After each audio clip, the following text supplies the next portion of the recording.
I never planned to become invisible to my family. Standing in the corner of our annual Morrison family reunion, watching my relatives flaunt their American success stories, I couldn't help but smile at the irony. My brother Marcus, ever the golden child, was holding court near the champagne fountain, regaling everyone with tales of his latest corporate conquest. The merger should close next week, he announced, straightening his Armani tie. $40 million. The biggest deal Morrison Enterprises has ever seen. Our mother beamed with pride, touching his arm as if to make sure he was real. The crystal chandeliers of the Grand Hyatt ballroom caught the light of my simple silver necklace, the only piece of jewelry I wore. My black dress, though well-made, wasn't designer. To them it was just another sign of my supposed failure. Lily. My mother's voice carried across the room with that familiar note of disappointment. Come here, darling. We were just discussing your situation. I took a slow sip of water, straightening my shoulders before walking over. At 32, I'd spent the last 7 years building something extraordinary in Tokyo, but to them I was just the daughter who'd run away from real responsibility. Still doing that teaching thing in Japan? Aunt Margaret asked, her voice dripping with false concern. He turned to my mother. Such a shame. She had such potential at Harvard. I didn't bother correcting her assumption. Let them think I was just an English teacher. The truth was far more satisfying, especially given what would happen tomorrow morning at the Morrison Enterprises board meeting. Actually, my brother Marcus cut in, Lily's wasting her Harvard MBA teaching businessmen how to say hello in English. He laughed and several relatives joined in. Meanwhile, I'm about to close the biggest deal of our family's history. The Tanaka Group is finally selling their tech division. I felt my phone buzz in my clutch. A message from Yuki, my chief operations officer. Everything is set for tomorrow, Sakura-sama. The documents are ready. The Tanaka Group? I asked innocently, watching Marcus preen. That's impressive. Not that you'd understand the complexities, he smirked. It's a delicate negotiation. Their CEO is flying in from Tokyo tomorrow to sign everything over. $40 million, and Morrison Enterprises will finally have its foothold in the Asian market. Our father joined the conversation, clapping Marcus on the shoulder. That's my boy. Building the empire just like I taught you. He glanced at me. At least one of my children understood the value of staying home and learning the family business. Oh, I learned plenty, I said softly, but no one was listening. They were too busy congratulating Marcus on his imminent triumph. My mother touched my arm, her fingers cold against my skin. Lily, honey, it's not too late, you know. You could come back, take a real position in the company. Marcus could probably find something suitable for you. Maybe in HR. I smiled, thinking of my office in Tokyo. The top floor of a gleaming tower in Shibuya, where I'd spent years building Sakura Industries into one of Japan's most powerful tech investment firms. The same firm that had secretly acquired the Tanaka Group 6 months ago. I'm quite happy with my choices, Mom. Happy? Marcus snorted. Teaching English to businessmen? Living in a tiny Tokyo apartment? That's not success, Lily. That's settling. If he only knew about my penthouse in Roppongi Hills. Or the fact that tomorrow morning he would discover exactly who owned the company he thought he was buying. Sometimes success looks different than you'd expect, I said, checking my phone again. Another message from Yuki. Their lawyers have no idea. Tomorrow will be interesting. Different. Marcus laughed. There's nothing different about failure, sis. But hey, at least you can say you tried something, right? Even if it didn't work out. I watched him raise his glass in a mock toast, our relatives chuckling along. 7 years of underestimation. 7 years of holiday phone calls where they talked over me, dismissed my life in Japan as some extended gap year that had gotten out of hand. Tomorrow, in exactly 14 hours, everything would change. Tomorrow, my brother would walk into that boardroom expecting to sign papers with some Japanese CEO he'd never met. Instead, he'd find himself face to face with the truth. I should go, I said, gathering my clutch. Early morning tomorrow. Oh right, Marcus called after me. Those English lessons won't teach themselves. More laughter followed me to the door. My driver was waiting outside with my car. Not the modest Honda I'd arrived in, but the sleek black Mercedes I usually used in Tokyo. As we pulled away from the hotel, I finally let myself smile. Let them laugh. Let them dismiss me one last time. Tomorrow they'd learn exactly what I'd built in Tokyo. Tomorrow they'd discover that the sister they'd written off as a failure now owned their precious $40 million deal. Tomorrow they'd finally understand that success doesn't always wear an Armani suit or brag at family reunions. Sometimes it speaks fluent Japanese and signs contracts that change everything. The next morning I stood in my hotel suite, adjusting my Chanel suit. Not that my family would recognize the designer. They'd never seen me wear anything but casual clothes. The wall-length mirror reflected someone they wouldn't recognize. A CEO, a power player, a woman who controlled billions in assets across Asia. My phone buzzed with updates from Yuki. Board members arriving now. Your brother looks nervous. I smiled, picturing Marcus pacing the conference room, probably adjusting his tie every few minutes. He'd spent months negotiating this deal, thinking he was dealing with some junior executives at the Tanaka Group. He had no idea every meeting, every proposal, every counteroffer had landed directly on my desk. The drive to Morrison Enterprises took exactly 12 minutes. I watched the familiar building approach 30 stories of glass and steel that my father had always been so proud of. Now it seemed almost quaint compared to our Tokyo headquarters. Ms. Morrison, the security guard greeted me with a puzzled look. I wasn't dressed like someone's English teacher anymore. I don't see you on the visitor list. Check again, I said calmly, handing him my business card. His eyes widened as he read the name. Lily Morrison, CEO, Sakura Industries. I'm so sorry, Ms. Morrison. Please go right up. The elevator ride to the 30th floor gave me time to center myself. 7 years of being underestimated, dismissed, and mocked were about to pay off. The doors opened to reveal my father's assistant, Emma, looking frantic. I'm sorry, this floor is closed for a private meeting. The Tanaka Group CEO is arriving any minute. I know, I smiled. That's why I'm here. Behind her, the boardroom doors were open. I could see my brother standing at the head of the table, shuffling papers nervously. My father sat in his usual chair, checking his watch every few seconds. The other board members murmured among themselves, all wondering why the CEO of Sakura Industries, the parent company of the Tanaka Group, had requested this meeting. I walked in silently, my heels clicking on the marble floor. It took them a moment to notice me. Lily, my father frowned. What are you doing here? We're about to have a very important meeting. I know, Dad. I set my briefcase on the table. That's exactly why I'm here. Marcus looked up from his papers, annoyance crossing his face. Look, sis, I know you're interested in business, but this isn't the time for you to play at being corporate. We're waiting for the CEO of Sakura Industries. Are you? I opened my briefcase, removing a thick folder embossed with the Sakura Industries logo. How interesting.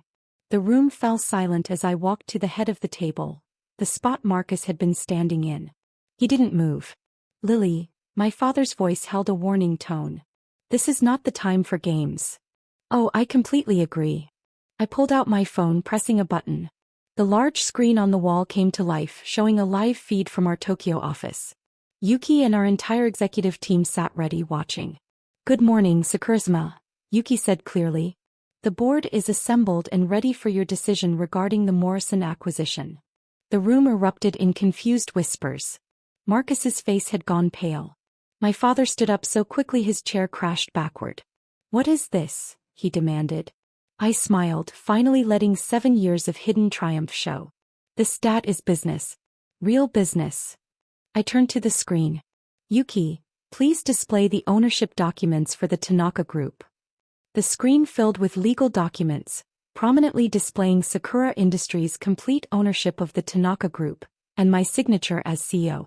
That's impossible, Marcus stammered. We've been negotiating with Tanaka for months. No, I corrected him. You've been negotiating with my company.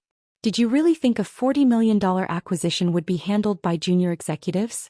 Every proposal you sent went straight to my desk. Your desk. My father's voice was barely a whisper. I reached into my briefcase again, pulling out a magazine, one of dozens that had featured me in the past few years. The cover showed me standing in our Tokyo office. Lily Morrison, the Harvard graduate revolutionizing Asian tech investment. While you all thought I was teaching English, I was building something. Something bigger than Morrison Enterprises could ever imagine. Sakura Industries doesn't want to sell you the Tanaka Group for $40 million. I paused, letting the words sink in. We're here to buy Morrison Enterprises. All of it. Marcus fell into a chair, his legs seeming to give out. That's not possible. We're a family company. Dad would never sell. Actually, I pulled out another document. He already has. Remember last month when the board approved that investment from the Nakamura Fund? That was us. We already own 20% of Morrison Enterprises. My father's face had turned ashen. The Nakamura Fund. That was you? Did you ever wonder why I chose Japan? I asked, looking around the room at the shocked faces of the board members. It wasn't because I was running away. It was because I saw an opportunity. While you were all focused on the American market, I was building relationships across Asia. While you dismissed me as a failure, I was closing billion-dollar deals. I walked to the window looking out at the city below. Sakura Industries now controls technology investments across 12 countries. We manage over $15 billion in assets. The Tanaka Group was just one small piece of our portfolio. $15 billion? Marcus choked out. That's right. I turned back to face them. That little English teacher you've been mocking? She runs one of the largest investment firms in Asia. And now she's about to own Morrison Enterprises. My father had sunk back into his chair, staring at the documents spread across the table. Years of doubting me, dismissing me, telling me I was wasting my potential, all of it crashed down around him in a single moment. The offer is fair, I continued, my voice professional.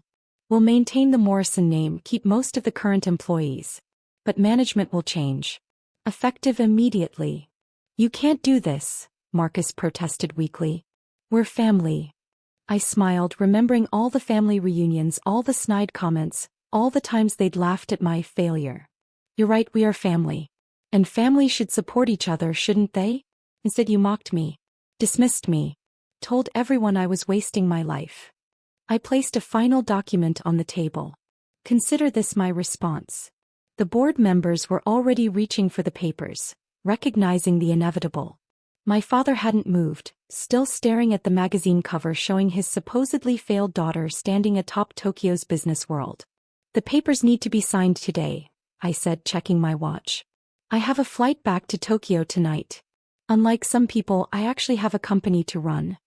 Marcus stood up suddenly, his face red with anger. This is revenge, isn't it? For all the times we didn't take you seriously. I shook my head. No, Marcus. This is business. Just business. I turned to the screen where Yuki and our team waited. Shall we proceed with the signatures? One by one the board members signed. My father's hand shook as he wrote his name, officially transferring control of his life's work to the daughter he'd underestimated. Marcus refused to sign until the lawyers explained he had no choice. The board had already approved the sale. As the last signature dried, I closed my briefcase and headed for the door. I'll have the transition team here next week. Until then, try not to worry too much. After all. I paused, looking back at my stunned family. It's just business. That evening, as my private jet took off for Tokyo, I received a message from my mother. We never knew. We never understood. I typed back a simple response. No, you never did. Success, I've learned, doesn't always look the way people expect. Sometimes it speaks Japanese, builds empires in silence, and waits for exactly the right moment to reveal its true face. Sometimes it takes 7 years of being underestimated to deliver a single moment of absolute clarity. And sometimes the greatest victory isn't in the revenge. It's in the simple act of proving that success doesn't always wear an Armani suit or brag at family reunions. Sometimes it builds something extraordinary far from home, while everyone else is too busy laughing to notice. The city lights of Tokyo welcomed me home that night, glittering like stars against the dark sky. Tomorrow I would walk into my office, my real office, and continue building my empire.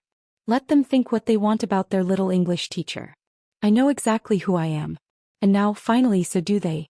6 months later, I walked into another family gathering, this time at my Tokyo penthouse. The same relatives who once mocked my failed career now sat awkwardly on my Italian leather sofas, surrounded by evidence of my success. Marcus had adapted surprisingly well to his new role, no longer CEO, but head of American operations under my leadership.